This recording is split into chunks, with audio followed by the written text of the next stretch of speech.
Ito sukle, oh. Thank you. It's the first Sunday of the month at talaga namang maraming bagong nagaganap ngayon. Isa na nga po dyan, pasukan na ng mga bata. Siyempre, start na rin ng rainy season at kung ano-ano pa. Alam niyo sa negosyo, medyo marami ring happenings lately.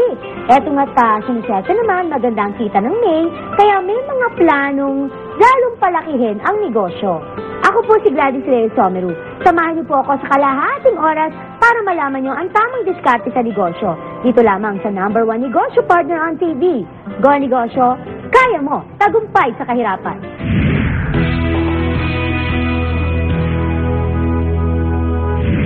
Katulad nga po na nabanggit ko kanina, may pinaplano ako medyo mag-expand ng aking business.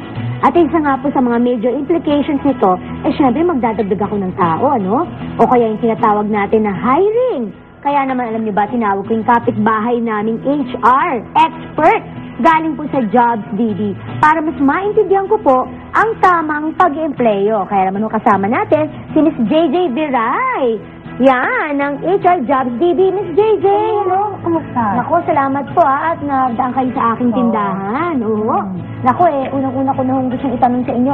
Palagi ko natatanong sa mga negosems, ano? Okay. Na, paano ho ba malalaman kung ikaw ay ready na mag-hire ng another empleyado sa negosyo mo? Okay, importante kasi pag mag-hire ka, kaya mong bayaran yung sweldo nung kukunin mong empleyado.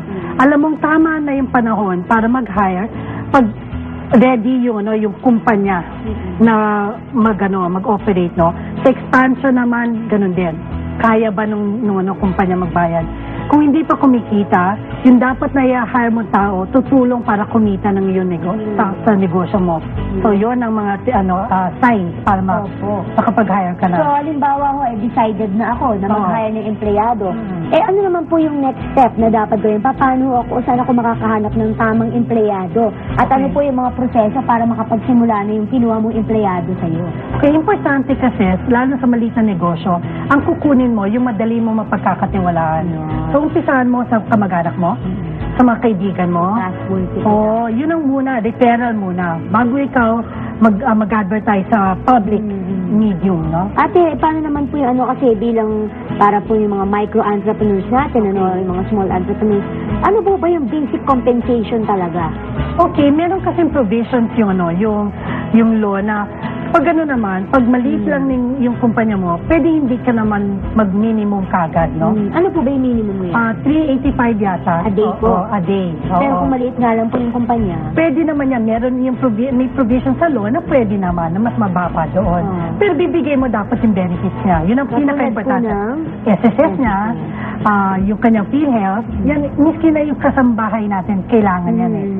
So, miski na mas maliit yung compensation, pero kung yung benefits na bibigay, okay yun.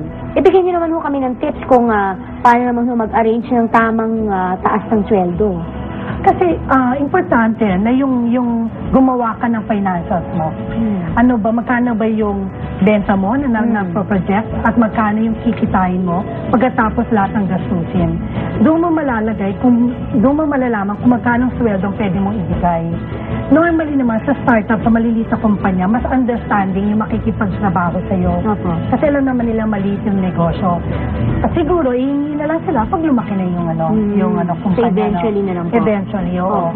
Mga Pilipinas naman, common trait naman sa kanila, yung tutulong muna. Pag lumaki na, doon na lang hihingi. Yun. At alam ko rin na marami sa ating mga negosyante, na masaya rin sila kapag nakikita nilang umuunlad yung kanilang mga empleyado, di ba? Bigyan niyo naman kami ng idea or ng tips pa rin kung paano nga ba ang tamang pag-aalaga sa yung mga empleyado. Importante na yung mga empleyado natin masaya sa kumpanya, no? Normally, sa maliit na kumpanya, sinasuggest ko parati na kilalanin mo lahat ang empleyado mo. Makinig ka sa kanila, no? Kasi yung maliit na kumpanya, ang tendency niyan ay magmumukha kayong parang isang pamilya. Diba? So, let them be happy. Yung boss, hindi man kasi kailangan parating magalit. You know when to throw the punches, yun ang parati ko sinasabi. Importante na yung kumpanya, lalo na pag ikaw may-ari, na i-feel mo sa kanila na sila rin, may stakeholder sila ng kumpanya, no?